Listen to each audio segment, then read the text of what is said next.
Hey, good morning, everybody, and welcome to the Mortgage Coach Tuesday morning interview. Our guest today is Stu Sweet, top producing branch manager out of Northern California. I have interviewed Stu a lot lately and really wanted to bring him into a full 1 hour Mortgage Coach Mastermind interview. So you will have an opportunity to ask Stu questions from the audience today. And, you know, some of what we've done in some of our interviews, Stu, I'd like to repeat. I think some of what you've said bears repeating. So don't feel as though, oh, I've already answered the question a certain way. I got to answer it different because we got a full hour. The other interviews were like 15-minute quick hits. By the way, you sound great, look great, Stu. How's it going, my man? Good. Finally back live here. Is my color okay? It seems like it's dark. It's a little dark, but we're good with it. We can see it. If there is a light you can flip, feel free. But those of you who don't realize that Stu had his power go down. So we were doing our prep, syncing up, and we lost him. I was thinking I was going to have to do a one-man interview today. I was thinking about what questions I was going to ask myself. Awesome. Well, glad I made it. Yeah, me too. So while some folks have heard the other interviews we've done, some folks are just hearing you for the first time. So if you don't mind, letting everybody know what market you're in, tell us a little bit about your mortgage practice, and then we'll hit you with some questions. Sounds good. So my market is Berkeley, California. We, my branch and I, it's 5 originators. Last year did about 175 million collectively. The year before that was a big year, 225. Personal production was 54 million last year, 65 and change the year before. And my business is purchase heavy. So I am very much realtor based. And last year I was 70% purchase to refi. The year before that was a little bit more heavy refi just because of the market. But anyway, yeah, so I'm referral based, realtor based. I do a lot of first time home buyer work and a lot of online buyer work. Yeah, well, we definitely want to make sure we cover the whole online buyer stuff. So what are your goals for 2018? What are your targets for the year? Yeah, goal is to beat last year. So which might be difficult just because of inventory. We have a huge inventory problem in Berkeley. But goal is to get to 60 million this year, to be 75-25 purchase to refi. Might need to be heavier than that, frankly, to get there. But yeah, and to expand the realtor base, my focus is, I don't go after whales. I don't go after huge realtor hitters. My preference is to find someone who does, 2-3 deals a year, who maybe needs a little bit more guidance, and to really focus on driving business with them. So anyway, this year is going to be about expanding that base, right? And I like that because it gives me a wider net, and I'm not so keyed into one realtor's success. So if I work with 40 realtors who do 2 deals a year, it's okay if I lose a realtor here and there. And if I can help them grow their business, all the better, right? So they're also a little bit more appreciative, when you work hard, because they need that paycheck. So anyway, so my focus this year is expanding that base, getting more people that do, a couple deals a year, and also expanding geographically, because as I was saying, I have an inventory problem in Berkeley. There's just not enough houses. So I need to get further out of Berkeley where there is more inventory. So. Right. Makes sense. Well, I definitely want to ask some questions in this interview around your whole realtor strategy, because, let's face it, not every loan officer does have whales, whether they're targeting them or not, it's hard to win that game. So I think it would be fun to talk about how are you winning the referrals? How are you identifying who you're targeting and who you're going after? By the way, Mortgage Coach community, if you have questions around Stu's, kind of working with, I don't want to call low tier, but let's just say not whale realtors. If you have questions around that, hit us with them. By the way, Stu, we are not seeing your video. at least I'm not seeing it. Were you aware that your video is not projecting? I was not. So my might want to turn it on and off one. All right, let's see what that does. Okay. Yeah, and by the way, Marcy, can you confirm that it's not just me who's not seeing the video? How's that, Dave? I'm not seeing it, but again, we can keep going without video. Okay. If we're not going to see it, but Marcy, could you confirm? Yeah, yes, other people are not. We're not seeing video as well. Okay, no one else needs to tell me. I got it. All right, we'll just hit it, play with it here and there, and if it does come on, I'll let you know. In the meantime, yeah, I can hear you perfectly, and we'll keep this interview rolling. So let's do the question: how many realtors do you have? When you think of folks that refer you, and I don't know, do you look at it, people who refer you monthly, quarterly, or annually? Whatever metric you use to say, hey, I've got an active relationship. How many active relationships, and how do you define that?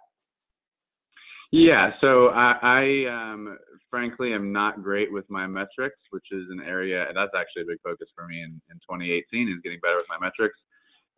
So up to this point, I've tracked it at the end of each year. I should do it monthly. I should probably do it, maybe more than that. But anyway, so yeah, I track it at the end of the year. Last year, I had 37 realtors that referred me business.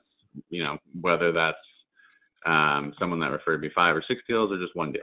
So anyway, so last year it was 37. Year before that was a few less, but my focus is on growing that base and tracking the metrics, because what I struggle with, frankly, is that because I don't track the metrics as well as I should, I am having fallout here and there and not noticing it until late. So if I notice it earlier, I have a better chance of saving it. But so my focus is really driving that base out and getting better at tracking everything so that I am more on top of my referral business. But as you can see, when I say 37, I mean, I sound like I did 652 purchases. So 37 realtors, a lot of those are just onesie twosie people that, just only had 2 deals last year, which it is part of my broader strategy. Yeah, makes sense. So by the way, folks, while our video was not projecting and working, I am showing my desktop. I will move that around as we talk. And right now, I am showing an article that I published on LinkedIn, and it was really the interview that inspired me inviting Stu to this bigger conversation. So I recommend you check it out. It was, the focus was, how do you convert online leads? Because let's face it, in today's market, we have price compression challenges. We have inventory challenges. We got all kinds of challenges, volatility challenges. It's a flat market. So, by the way, everyone, this was a 19-minute video and highly recommended. I mean, there was just so many great quotes that you said, some really good takeaways. Some of those may be repeated today, but I did want to shine a light on that, everybody. I have that right here. I'll leave it up. And Stu, if you do figure out the video, let me know, and we'll kick that back in. So here's a question that just came. Here's a question that just came in from the audience. Folks want to know, how do you keep in touch? Like, okay, you had 37 that you got business with. How many realtors are you kind of managing in a monthly or weekly way, so we get a feel for just how big your realtor portfolio is? Hey, there you are. I'll throw my video back on. Hey, success. All right. Well, first of all, I use technology effectively. Joke. The question is, how do I keep track of the realtor relationships, and how often do I sort of manage them, right? More or less. Yeah, and how many do you have? Like, how many total? 37 you closed the deal with. How many are you actually managing that they like you, they trust you enough to give you a referral? Not enough. No. So I think in total in my database of realtors, there's around 65 people in there. So which means I have room for pickup, right? Because if there's 65 and 37 referred, frankly, I didn't do a good enough job of converting. But so as far as staying in touch with them and managing the relationship, I am not a salesy guy at all. I am good with just regular personal conversations. I'm good with things that actually add value, but I'm not going to just call someone just to, call them, hey, how come you're not sending me leads? I just wouldn't do that. So if I see something that makes me think of a realtor, if I come across something on a particular deal, I'm like, I remember that happened on that other deal. I'm going to check in with them. Hey, how's it going? You remember that crazy deal we had? Just seeing how you're doing. So I'll do things like that, just topical top of mind stuff. And then also I just try and go out and be out there on broker's tour, you just bump into all kinds of people on broker tour. And it's an easy thing, right? It's not like it takes, a huge part of your week. You go out for an hour, you hit 5, 6 houses, and you'll bump into, 30, 40 realtors. So yeah, broker tour, just calling when I think of them about something in particular. I'll do, I periodically go back through my database of pre-approvals for the last, 6 months for people who haven't reached out or who I haven't reached out to, just to kind of check in with them. And so when I do that, I'll go back to the referring source. So I'll say, okay, hey, Bill, pre-approved you last September. Haven't heard from you in a while. Hope you're doing well. Just seeing if you're getting back involved in this market. Call the realtor. Hey, just want to let you know, I spoke with, Bill, reached out to him, see how he's doing. And just try and pull that client through along for the realtor, and then also keep the realtor close, So it's like, maybe we haven't done a deal in a year, but if they referred 2 or 3 people, I want to stay on top of those 2 or 3 people so that eventually I can help convert that for the realtor. And then they appreciate that because they don't want to be the only one pestering the buyer. Like, hey, do you want to buy a house? Do you want to buy a house? So I sort of take a little bit off of their plate and we'll check in for them and then just kind of update them. Hey, client said they're going to put it on hold for 6 months. Great. Well, at least they know. So love that. So I just posted a question on the Mortgage Coach Productivity Mastermind group, and I asked the question, how many realtors have referred you business in the past 12 months? So either answer that question in our Facebook group or answer it here in GoToMeeting. I want to get a feel for the community. How many relationships are you managing? So let's talk about some tactics that you use to get referrals. And I know you've done over 1,000 total cost analysis. In our last interview, I said you've done over 500. I didn't realize it's like over 1,100. So you've done it. I'm trying to get those things done. Yeah. You're crushing it. But share some of your tactics to optimize your referrals from agents. I think that'd be a good conversation. Then we'll segue into how you're winning with online buyers. Yeah. So really, so because I work with realtors that do a couple of deals a year, I call them pre-whales, by the way, but because they're doing a couple of deals a year, they need more education. They need more help in running their business and understanding the real estate market. Someone that's doing 20 deals a year, they know what they're doing, they're dialed in, you're just an add-on, a value prop for them. But I actively try and meet with these realtors that are doing a few deals a year and talk about what they talk about with buyers and talk about things that I look for. So if they come in, for example, and we've had 4 people get referred from them in the last year, none of them have converted, none of them have even gotten pre-approved. Well, in my mind, that means that the realtor is maybe not knowledgeable enough about what to ask clients initially. So I'll coach them on, hey, so this is Mortgage 101. So these are the things that when someone reaches out to me, I will look for and I will review. So we'll look at credit, we'll look at income, we'll look at assets. So if you want to get a better sense for someone's ability to purchase before you send them over to me, do a quick little questionnaire on that. Talk about, hey, do you have, good credit as far as, you got money for the down payment? Because, sometimes if the realtor is only doing a couple of deals a year, they're just thrilled that someone is wanting to talk with them. And so it's like, oh, great, thanks so much, here's Stu, we'll find you a house. But they'll do them a service by doing more due diligence up front. So I coach that a little bit. I also talk about the real estate market itself because the Bay Area market, as people on this call will know, is insane. Extremely competitive. There's just not enough inventory, too many people with money, frankly. So I'll talk a little bit about that. I'll say, I know we have that one client who's made 6 offers and hasn't gotten really close to getting accepted. So, what do you think is the reason that we're missing out? Oh, you think it's just price. Okay, well, what time frame are you putting in there? Are we putting a escalation clause in for the appraisal? So it's not my job to guide them on real estate, but I'll just say, hey, here's what I'm seeing that's working from other agents. So this may be something that works for you. But anyway, my point being is that I really work on education across the board. People who've seen my other videos will know that education from a client perspective is very important to me. That's where I think my value is providing education. And it's really the same for real estate professionals as well. I'm trying to educate them on things that I see and things that I think could help them grow their business. So, good time. Love that. So if I was to ask you the question, what is working best for you right now? Like, and not say with realtors, with buyers, but what's working best for you right now? How would you answer that?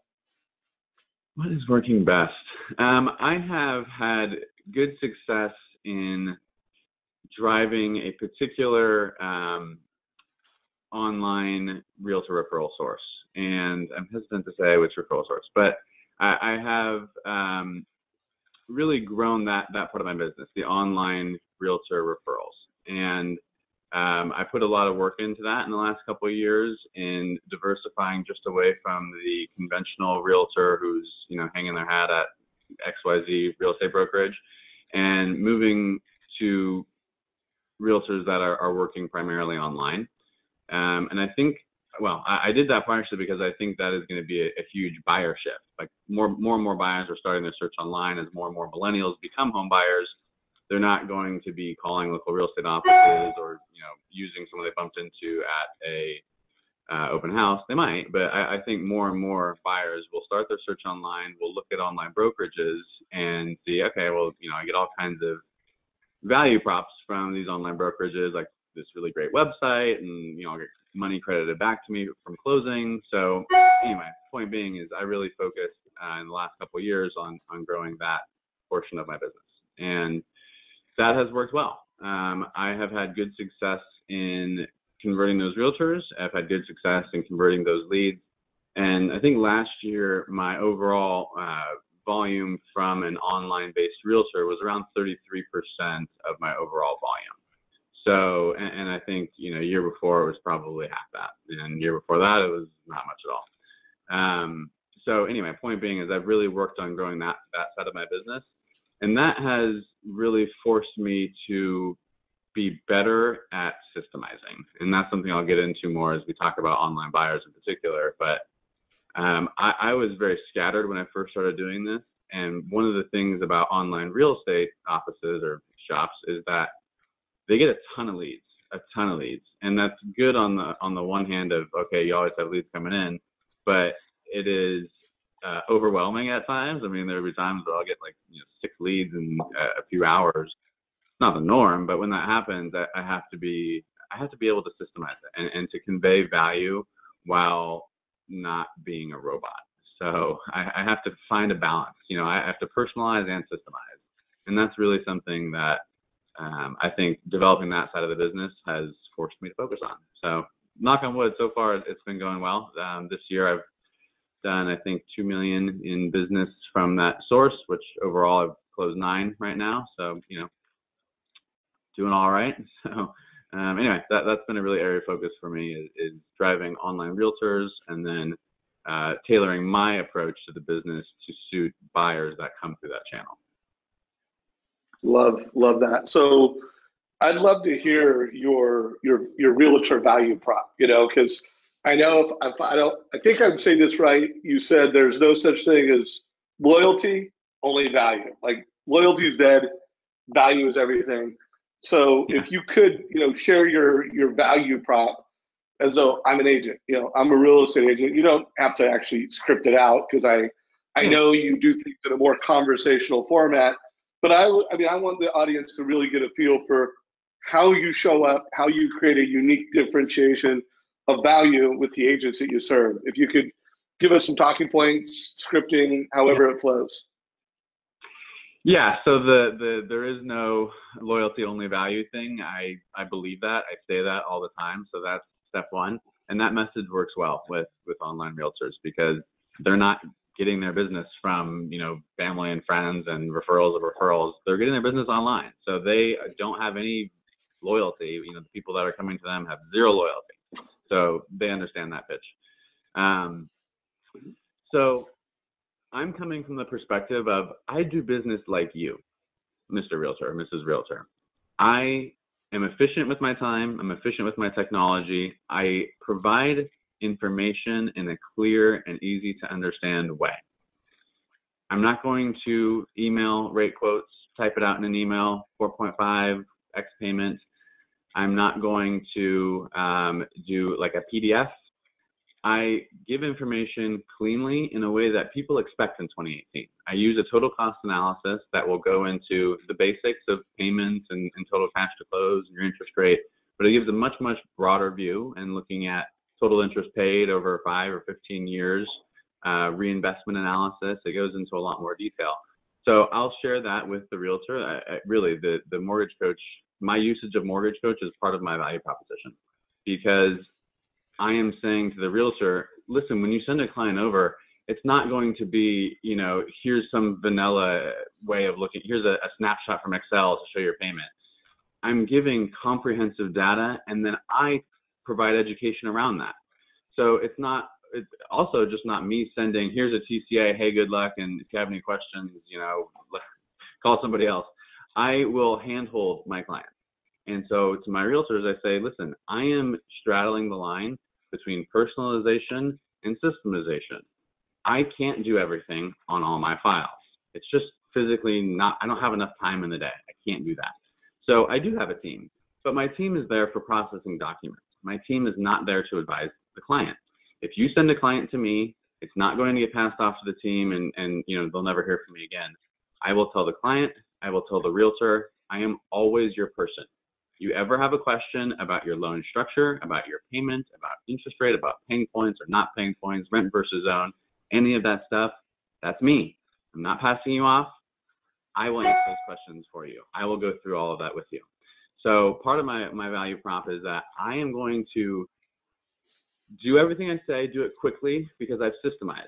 So I can close in 15 days, and I have people on my team that are doing disclosures and ordering appraisals and doing these rote things that I need done. But you're getting the personalization side because I'm doing total cost analysis.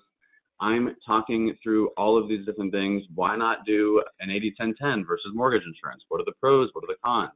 All of these conversations are conversations I have with my clients. And so anyway, so when I'm pitching to realtors, that's where I'm coming from. I'm saying I communicate cleanly, I give data in a way that's easy to digest, and I personalize while systemizing. So that's what I'm relaying to them. And frankly, a lot of the times they're doing business the same way, you know? So they're like, oh, great, yeah, we really connect. That's really how I do it. I'll send them this information, and I'll have my TC, you know, prep all the docs. But yeah, totally. So there's a relatability there. And I think people appreciate knowing that when they send you a client, it's not going to just get passed off to a team and you'll check in with them. They appreciate knowing that you're there to handhold and baby the client like it's their livelihood, right? Because it is. So I really take that seriously. So folks, the takeaway here is that he is obviously a level 3 loan officer. He's not just saying, hey, I keep my promises, I close online. He is saying, hey, I'm a conversion partner because loyalty's dead and all that matters is value. I am showing up in a way that's modern, that's valuable to the online buyer. And, you know, I'm delivering this Amazon-esque experience, which I think is a quote, you know, you said in the last interview I did. And they like it. And it's high touch and it's high personal, high touch, high tech experience. So before we get into, you know, call it the high touch, high tech experience, a question came in saying, how do you source, you know, kind of identify the realtors?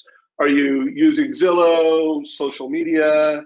You know, how are you identifying, hey, that's an agent that I'm going to go after? You know, they're not a whale, but they're professional. How are you doing that? And then we'll get into the, you know, how you drive conversion with online buyers. Yeah. So part of it is I am sourcing online. So I'll go to the various real estate websites that are out there, and I'll look at, you know, buy-side realtors, and look at how many units they're doing, and whether that's, you know, I'll look at the Zillows where I can see, okay, this traditional realtor is doing 2 or 3 deals a year. I'll also look at Redfin, and Redfin has, their model is very different because they're not employing outside realtors. They have their own actual realtors in-house, and they're not fully commissioned. It's a whole separate model. But point being, they just put a list of their realtors on the website. and those people are all buy side. So they're basically saying, here are 6 agents who are getting leads from our website, which you would think a huge website like that is probably driving a lot of leads. And these 6 agents only do buy side, and they're not commission based. So how do you give value to them? So that's another place that I look is Redfin. Look at the agents that are there, and then I'll also look at those lists that I'm sure everyone has, where your title company will pull the top 5,000 realtors in your given county or whatever, and just go through the list. I start at the bottom. Everyone else is starting at the top, but I'll do that. I also just organic. If there's a realtor that I really like and they did 3 deals last year, I'll say, hey, I really enjoy working with you, and I mean it, right? So I'm not just saying like, hey, I really enjoyed working with you, send me more leads. I really mean it. So I'll say, hey, I like working with you. We vibe, we get along well, we do good business together. Anyone else that is in your office that works similarly to you that you might be willing to introduce me to? Again, I'm not salesy. I just won't be. So if I really like the person and I really like the way that we did business, I'll really say that. If I didn't like them very much and they referred me 6 deals, I probably won't ask. I'm like, oh, okay, well, I got to find 3 other realtors that do 2 deals to replace this one that I don't really like. So anyway, point being is I'm doing the traditional stuff of getting a list from the title company. I'm just talking to realtors that I work with normally, and then I'm also focusing on those online sites like the Zillows and the Redfins. And I think as a word of advice, originators need to take the Redfin type shops more seriously and recognize that there really is value there and that there really is a place for you in that market. I think that in speaking with other originators, when I say that I work with Redfin agents, I get, oh my God, you must get so many leads of people that just aren't qualified. Yeah, I do. But I also get an unbelievable number of leads, and some of them convert. It's the law of large numbers. It's like, to me, it's saying that, you're working with Redfin, you're going to get a lot of leads that don't qualify. That's absurd. Of course, just in life, you get a lot of leads that don't qualify. Like, that's just part of being an originator. But the question is, do you get enough leads so where the ones that do convert make it worthwhile? And the answer for me is yes. So anyway, my point with that is I think people need to be a little bit more open to the sources that might drive more leads and might drive more unqualified leads, and just get better at filtering. If the problem is that they're not qualifying, find out faster that they don't qualify. Get better at figuring that out. If you can figure that out in a day, you wasted 1 day and you could have made however many thousands of dollars if that had panned out. And all it took you was 1 day to figure out that it didn't work. So anyway, point being, be more open to that stuff. I really think it is a direction that the business is going. So. No, there's no doubt. I mean, in today's market, loan officers need to be not only more open to working with different types of agents, they need to go consumer direct too. You need to be marketing to your past customer database, doing annual reviews so that you have business referrals to bring back to the agent. You need to have an exceptional sales process that's high tech and high touch, so that that's your unique value proposition. My advice makes a difference. So let's focus now on the buyer conversation. And I'm going to describe the online buyer the way I see them. I want to hear how you describe it, but I see it as someone that is. I don't know if we want to go as far as say they're tech savvy, because there's a lot of people online that are not tech savvy, but they're certainly more tech savvy than they're online. They are tuned in, they trust technology, they have a certain expectation of folks that they do business with that are going to be a multi-channel loan officer. They're going to communicate multi-channels. I do think they probably are more rate sensitive, just because they can check and verify rates easier than someone who's not online. They can check prices hourly, daily. So they're more price sensitive. And in today's market, where it's low inventory, rising rates, price compression, it's a struggle. So, one, describe an online buyer in your mind, and then let's talk about your process for giving value and winning business. Yeah. So I think 3 things is, 1, they need education and they don't always know it. go in with that premise. Go in, they might blow you off, or they might try and blow you off and say, oh yeah, I know what I need to know. They don't. So they need education. They don't always know it. They want and expect an Amazon-esque experience. They found you online or wherever they found you, but if they found you online, they are obviously putting value on that medium, right? So it's like if they found you on Redfin, or if they found you on Zillow or Facebook or whatever, obviously there's value in that medium. All of the ways in which they could have arrived to you, whether it was from Facebook or LinkedIn or Zillow, it's all clean. It's all clean experience. It's easy. You click this and you get connected to this person. You click that and hey, there's a payment estimate.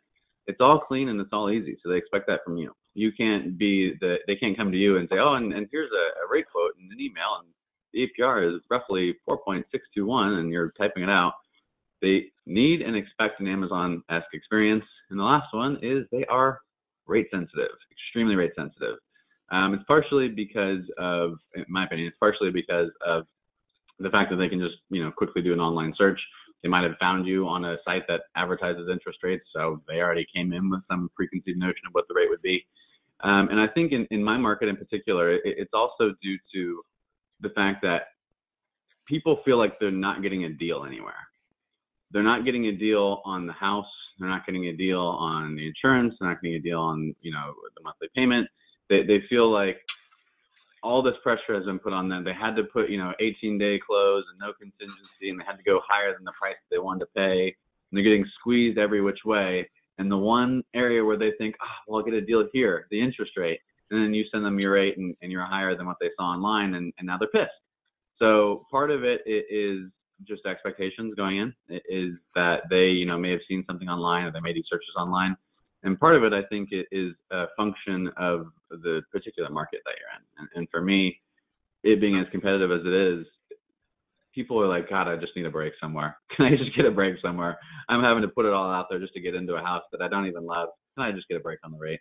So anyway, I think those things are what differentiate an online buyer from a more traditional one. Yeah, and I agree. And mortgage coach community, feel free to weigh in. What do you think differentiates the online buyer? Feel free to put that in Q&A and keep the questions coming. I'm going to get to those in a minute. So walk us through your value process. I'm not even going to say your sales process. Normally that's what I would say. But walk us through your value process of, how someone comes in, what is the process you take them to so that they see value. And again, from what you told me last time, you convert a big percentage of those folks into friends and clients. So walk us through that process and share your conversion. Yeah, so process for an online person in particular is I want to convey value early and often, and I want them to know that they didn't just land at a call center. So they called a real person, and I'm going to ask real questions about their life. So we'll start there. They call in, I say, okay, appreciate you reaching out. Would love to help you through this process. In order for me to best advise you, I need to start by asking you some questions. We'll go through the list of basic questions, and it's stuff that frankly would come through on the application anyway. So some people will say to me, well, why do you do that? Just send them the app. Because that's not personalized. And because I might notice something in our conversation that will trigger me to think of something else that might give more value. So for example, we have a very good in-house 15% down product. The rates are very sharp. It's, a quarter point out from a 20% down product. So a client might say to me, I might be going through my conversation, where do you work, blah, blah, blah, where do you live now, where do you want to buy? How much money do you have for the down payment? Well, we have 20%. And they say like that, well, we have 20%. Okay, it sounds like that maybe is not in a comfortable number for you. I heard a little bit of hesitation there. Well, yeah, preferably we could do 15, but we've talked to all these mortgage people and we know that we have to have 20% down. Well, actually, we have a really cool product here that's 15% down. There's no mortgage insurance. There's no second loan. But my point is I only arrived at that value prop by asking questions and by being more personalized. If I had just sent them the application, they would have sent back 20% down, I want to buy for $1 million. It would have just been rote, and it would have not given me the opportunity to add value. So by having that initial call and going through it with them, it just gives me the opportunity to flower in some little, hey, what about this? What about that? I'll then go into more of like process value propositions, meaning like our market is, I had someone say the other day that an 18-day close was too long, and it's like, kill me, 18 days is too long. So, we've had to get down to 15 days being the norm, and every now and then a couple days thinner than that. And so anyway, point being is I will drive that conversation with the client. And I'll say, listen, you're getting into a competitive market. You're getting into the most competitive real estate market that exists. I am your best shot at getting an offer accepted. I will always be there for you. I will work quickly. I'll work diligently. I'll make sure you're comfortable 100% of the time. And then I will wrap it all up by, I will then go into, the difference between a pre-qual and a pre-approval and a pre-underwrite. So at RPM, we have a program called the advanced approval where we're fully underwriting loans in advance. So I'll go through that and I'll say, if you call and you get a pre-qual, that's useless in this market. You're never going to get a house in this competitive situation with a pre-qual. Pre-approval, okay, that's better. At least someone looked at documents, but pre-underwrite is where you want to be. So I'm driving that value proposition as it relates to being able to get into the house.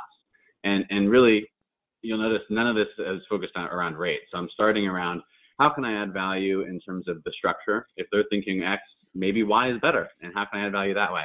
How can I add value in getting them into the house faster? Like I said, a lot of people are making a lot of offers and not getting into contract. So the faster you can get someone an accepted offer, the more value you're adding in my market. So that's part of it. And the last component of all this is that I will then go into the me side of it and say that, again, so I started out by saying I'm not a call center, and I want them to know that I didn't land at a call center.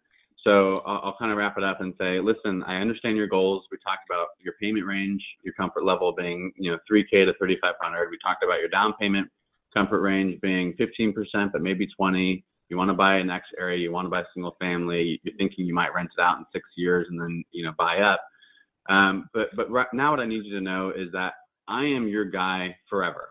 After this conversation, I'm going to send you an email. I'm going to include my team on there, and they're going to help you with documentation gathering. You wouldn't believe how much documentation we have to get in the mortgage business, so I need help with that. But anything else is a question for me, and you'll always have access to me. You need to text me at 8 o'clock at night because offers are due at 8 in the morning. Do it. Text me. You want to have a call over the weekend, and we need to talk for an hour because you just saw this amazing house, but you have questions about whether it'll appraise. Call me. We'll talk through it. So I really drive home the point that you get me. When we work together, you get me 100% all in. You get me to advise you, to give my 2 cents on things, to get your offer accepted. And I really want people to know that. You are not calling into a robot. You're not calling into a call center. I'm a human being that cares about your ability to buy a house and cares that you're comfortable with it. So I have to make that clear and just say, you might talk to a million people today. No one else that you talk to will care as much as I care. They just won't. Anyway. I got a few things from what you said, and I actually wrote one of the quotes in chat where you said, I am your best chance of getting your offer accepted. And let's face it, in a lot of marketplaces, there's a lot of value in that statement. And then if you could, and I think it comes across to anybody that you're just this straight up guy that cares, but when do you introduce the total cost analysis? How do you position that for the family? Is it a 2-call approach, or you doing it in 1 call? You're doing it in a call and a meeting? Give us a feel for how that integrates into the overall value proposition. Yeah, actually, I left that out of that. Is part of my initial call with the online buyer as well. And it's either a 2-call or a call and a meeting approach. So that first call, almost always a call, is about, positioning myself in line with the client, and I am on your team. I am going to get your offer accepted. I am always here for you. And I also talk about how I communicate. So I will say, and I'll send you, process-wise, we have this call. I collect my notes. I send those notes to my team. You then work with my team to get the documents I need. I'll complete the pre-approval, and when I'm done with the pre-approval, I'll send you a letter, and I'll send you a total cost analysis. That total cost analysis is going to give you a range of prices, and will give you a lot of data points to look at. And I'm going to base that total cost analysis on this conversation. So you just told me you don't want to spend more than 20%. You don't want to put down more than 20%, and that you don't want to spend more than $4K a month. I will work around that in my total cost analysis. Now, something you need to know, Mr. Buyer, is that it's not uncommon for banks to say that you can borrow more than you're comfortable with. So when I go through the pre-approval, I might see that you qualify at 1.2, even though you only want to buy at 1. Well, I'll let you know that you qualify at 1.2. I'll give you a letter for that, but all the numbers that I send you in my total cost analysis are going to line up with your goals, and I'm not going to push you on something that's a higher price. Invariably, they'll want to see total cost analysis for a higher price after that, but point being is that initial call is explaining that I will give them that total cost analysis, and when I send that to you, then we should set up another call or preferably a sit-down meeting. And when we do that, then I can take the TCA and I can put it up on my big screen, or if it's on a call, we're just both looking at it virtually. But I will then walk through all the different data points in there. So the obvious ones, like, okay, there's your payment, there's your cash to close. What does the cash to close entail? Well, it's the down payment and the closing costs and all these specific fees. We'll look at total interest paid. I know, Mr. Buyer, that your preference is to pay as little in interest as possible. One way of doing that is get the lowest rate possible. Another way is a 15-year fix. So let's look at a 30-year versus a 15-year. Makes sense. Hey, I'm going to share my desktop. Oh. Hey, Stu, I don't know if it was just me, you went out, but I lost you for a minute. Can you hear me okay? I can. I lost you for a second, but yeah, I can hear you now. Okay, good. So I just shared my desktop for everybody. I want to walk through something to make sure you really connect the dots on Stu's process. So first of all, he's connecting emotionally with the client, getting to know them as a human being based off their goals. He is being very direct and intentional that I am your best chance. I'm your referral-based local loan officer, and I'm your best chance at getting your offer approved. You'll notice that he's using text, so he's a multi-channel originator. On the screen right now, I'm showing you kind of old school, new school. He knows how the family wants to connect with him. And then, when it comes to, talking rates, fees, and options, he's not using fee worksheet, which again is not a multi-channel educational experience. He's using total cost analysis. By the way, that term in itself has value to a buyer. It's like, hey, I'm going to give you a pre-approval letter, and I'm going to give you a total cost analysis. I mean, that sounds different than what they're getting from regular loan officers. By the way, Stu, do you ever get people that kind of lock into that and like, oh, what's the total cost analysis? Any feedback on just how families respond to that term itself? Yeah, absolutely. I frequently get, oh, wow, okay, what's that? And I'll just, it's a detailed, comprehensive look at your mortgage.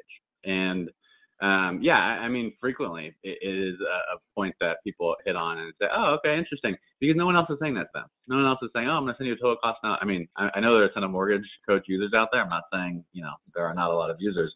But I'm just saying in my market, for whatever reason, I don't come across a lot of people that are saying, oh, yeah, I've heard about the TCA. So that for me has been a nice value proposition that's easy and it's catchy. Like you said, the name, total cost analysis. Other people are saying, I'll send you a quote. I'll send you a quote. A quote, you can get a quote anywhere. You can get a quote online, Google a mortgage quote. But I'm sending you a total cost analysis. It just sounds more impactful and it gives me more to educate them on. It's like when I am then sitting down in the meeting, I have a hell of a lot more data to walk them through and I can line it up with real numbers. I can have this very clean looking presentation and say, this is all based on real data for buying a house in this area. It includes all the different fees. I'm not missing stuff. And you can look at the charts and the graphs and they're all fun, but I'm giving you all the real data. And so anyway, so I always mention it and I very frequently get comments like, oh, okay, that's interesting. They frankly don't always know, like, they don't always say, hey, what is that total cost analysis? Like, oh, that sounds interesting. It's just something that makes you stand out. It's just something that it makes you stand out, and then it gives you a play to educate more the further into the process you go. No doubt. And again, whether you're emailing it to them or texting it to them and they're opening on their device, self-education. So whether you're on the phone or whether they're just looking at their options on their own or whether they're coming into your office, which by the way, Stu, I need to get a picture of what your in-office experience looks like because I do know that you bring a lot of folks through your office experience. What percentage of the families, at some point do come into your office and kind of have that, high touch experience person to person? Less than I'd like, honestly. So it used to be a lot more. It used to be, even 3 years ago, everyone would come in. I would throw out the, hey, come in, and everyone would. I think it's partially a function of the fact that I work with a lot of millennials I'm not totally sure. But now I would say of the buyers that I work with, probably less than 50% come in physically. So, probably somewhere in like the 30-40% range. So yeah, that Still a number pretty has good gone number. down. That's still a good number. Yeah, I'll take it. But yeah, and what I frame it as, like, this is the first time you're buying a house. This is a huge deal. This is not something that you're taking lightly. It's not something that I take lightly. So we should just set aside half an hour to talk about all this stuff. We should. It's your first time buying a house. Mortgages are complicated. But if you come in, I'll demystify the mortgage process. I'll deliver all the data that you need, and we'll talk through it and answer any questions that you have. So anyway, so yeah, somewhere around 30-40%. But I would really like to get that higher. Although I think I'm going to start trying to do like Zoom. You've turned me on to Zoom, Dave. Or Skype, that kind of thing. So even if I'm not physically sitting down with them, I can at least have the meeting and do like a screen share with my TCA and be able to see them. Because that for me is the real value, is being able to see the person, read their expressions, read how they're responding to you. And just for them to see, like, I'm a real human and I'm a regular guy. I'm not some like Joe sales, and I'm just a regular dude and I want to help you with your mortgage. But anyway, so getting that personal, face to face, whether it's virtual or real, I think is a good value prop. No doubt. By the way, someone just said, "Hey, that's not you." No, that's Jay Crowell, one of the top loan officers in the Seattle market, also a mortgage He's a much coach. better looking. I don't know about that, but this is his in-office experience, and I can't remember the exact number, but I know I want to say over 50% of his clients in Seattle, were coming through his office experience. So this is a trend. America's best loan officers are realizing that, one, I need to be an advisor. I need to leverage tech, whether it's in office or out of office, whether the family wants to self-educate, whether I'm meeting the family in a coffee shop. You want to be able to give them advice in a way that's multi-channel. When you're meeting with realtors, you want to be able to show them that, hey, the way I deliver advice, it's unique, it's better, it's on point with today's borrower, and it's going to give you a better conversion. So, the modern loan officer really is this statement right here. And some of you have seen this multiple times, but I just think it bears repeating. The modern loan officer is a mortgage coach / advisor who captures key data on their partners and clients. By the way, AKA puts it into their CRM so that they can customize and personalize multi-channel content and services like a total cost analysis, like an annual review, lifestyle touch points like birthday reminders, market updates, relevant news, top of mind content. If you're not doing pretty much everything on this list, you really aren't building clients for life. That is essential to your success going forward. By the way, you align with that, don't you, Stu? I do, and I just think this is so important. I really think it's so important that people understand the value in being a modern loan advisor. I think, frankly, mortgage people have gotten away with being antiquated for way longer than they should have. Way longer. I honestly, we're how long away from self-driving cars, and you're getting food delivered to your house by buying it on a website. Technology is flying, and somehow mortgage loan advisors have survived with fee worksheets and email typed quotes. It's not going to last. And I just think people need to understand that. Technology is going to change the way we do business in a drastic way. You can either get ahead of it and be positioned to take business from people who fail, or you can be one of the people that fail. But it's coming. It's coming, man. And I just think that people who don't take it seriously are seriously jeopardizing their livelihood. I don't mean to sound dire, but if you're not being modern in how you approach your business, the next wave of buyers is millennials. Everyone's talking about, the millennial needs to get off the fence, the millennial needs to start buying. The millennials are starting to buy, and they're not going to put up with the shit that people who are 70 years old are okay with. And there's nothing against old people. I'm just saying it's a different model. It's a totally different business. And the average age of a loan officer in the U.S. is 50 whatever. If you're young, make that your point of differentiation. If you don't maybe know as much as a person who's a 60-year-old loan officer, okay, make up for it somewhere else. Make up for it by being high touch and by using the TCA and by using an online app and leveraging technology, deliver a high quality experience. You'll learn more as you go, But if you're not delivering the right experience, you're never going to get a shot. I just think the business is changing. It's moving. It's going to move fast. I think the next couple of years are going to be a dramatic shift in how loan advisors work. And the people that are ahead of it are going to crush it. And the people that aren't are going to get crushed. Yeah, well, we're seeing it now. I mean, it's here. The loan officers that are leveraging tech, their CRM, their mortgage coach, are just, leaving other loan officers in the dust. So, even, and I'm not going to name names, some of the most successful $100 million producers that have killed it, they call me all the time, weekly, Dave, I've got to start using mortgage coach. Help me out. So, I mean, whether you're struggling, you're thriving, you're somewhere in between, getting your technology game is essential to your future. So let's talk about that. We've got a little less than 10 minutes left. How do you approach learning a new technology? Think back when you adopted Mortgage Coach. What was it like? What was your process? If you could just give us a couple minutes of how do you approach, that? Because you do a pretty good job of it. Yeah. I have gotten to a place where I do a good job of it, but this is probably a good point for me to say, sure, I'm young, and I think maybe some people watching might think, oh, of course the young guy thinks you need to use technology to survive. My friends make fun of me for my inability to use technology. They call me like the 65-year-old, 28-year-old. I don't use Snapchat, and I'm not great with Twitter and Instagram. I'm really not.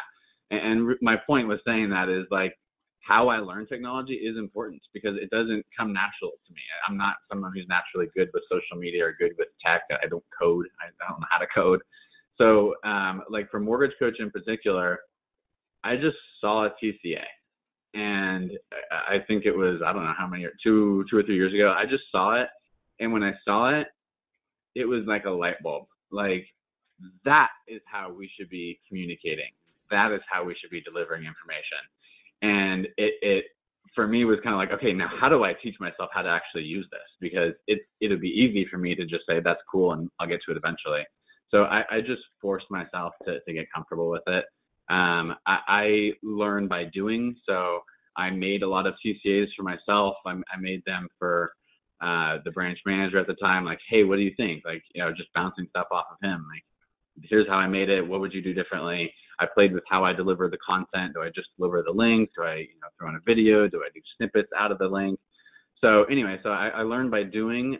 It took me, honestly, it took me probably a couple weeks to get really comfortable with it. Not spending 40 hours a day on it, but 40 hours a week on it. But it took a couple of weeks of just spending 1 or 2 hours a day and just playing with the different functions and playing with, what if I do the tax rate at this, or what if I do, the home appreciation at that, do rent versus own.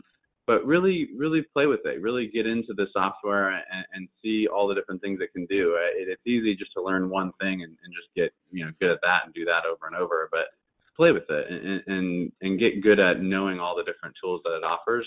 And just don't be worried about failing and doing it wrong. It's just, all you're doing is playing with a little software. People are going to appreciate that you're even trying to deliver this really cool looking thing. So even if you kind of flub it the first couple times and you don't, maybe they're like, how do I get to that part of the link? That's okay. You'll trial and error. You'll get feedback from clients on how to better position the TCA. But the point is you got to learn it. You got to do it and just get comfortable with that kind of technology for delivering information to consumers, because they're going to demand it. More and more people are going to demand it. Kind of hearing you, it sounds like you started with why. You just knew it. You're not naturally gifted with technology, but you knew that it would improve your business and your production. You went through a couple weeks of pain, and then is it faster and easier for you now? Would you see it? Well, I know. By the way, I know the answer to that. Of course, it is. But how long do you think it took you to get it? Yeah. How long did it take you till it became not only a value advantage, but a speed advantage? Because I know it is faster and easier, but it does take a few TCAs to get there. How long was it for you? Totally, but I really think you're on point when you say it is faster, and people don't believe me when I say that. Like, it's faster for me to do that than a fees worksheet because I've saved all my templates for fees in there. So all I'm doing is changing the purchase price and the interest rate. But anyway, I think I probably did 100 before I got really fast. I think 100 is a good number for a lot of things. Like when I started in the business, my mentor said, you're going to have to do 100 loans before you really understand loans. The same thing with TCAs. I had to do 100 to really understand them, to really get comfortable, to get feedback from clients. You know, some people would say, for a while I had people who weren't seeing the video, like they weren't going through the video. So I was like, you know, please click on that, like check it out. And then, you know, people would like not find the payments, and it's like, hey, click on the payment. So it's just like a matter of getting people, getting feedback from clients to then systemize, okay, this is how I'm going to send it out every single time. And I know based on trial and error that every single time the people are going to get the data that they need.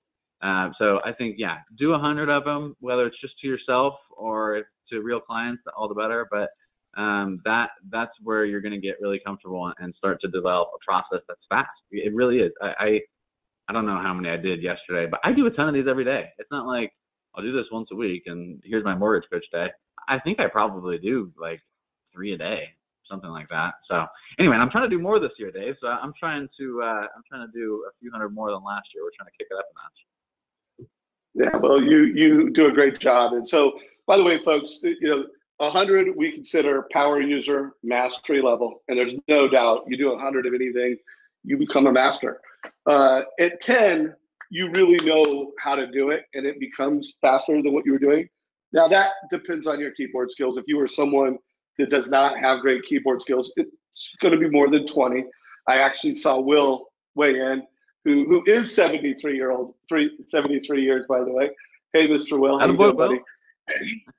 Yeah, and he does a total cost analysis. So it is not an age thing. It is not a keyboard thing. It is just a question of, do you have the why? Do you really realize that if you want to thrive and optimize your success today, 2018, do I want to, you know, when I get a lead, do I want to optimize the chance that I'm going to convert it?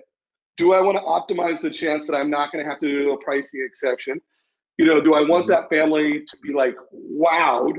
Like, I've got the best loan officer in Berkeley. I'm lucky to be doing business with this guy, and I've got to refer all my friends because I do believe he's the best chance of my offer getting accepted. I do believe this total cost analysis is the best educational experience. So you got to get there.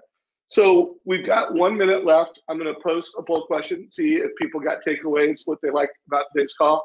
And then, you know, my last question to you is, you know, you're a branch manager to 5 people that are killing it, but think of yourself as a branch manager to hundreds. I mean, you know, we've got hundreds live on the call. We're going to have hundreds that watch the video.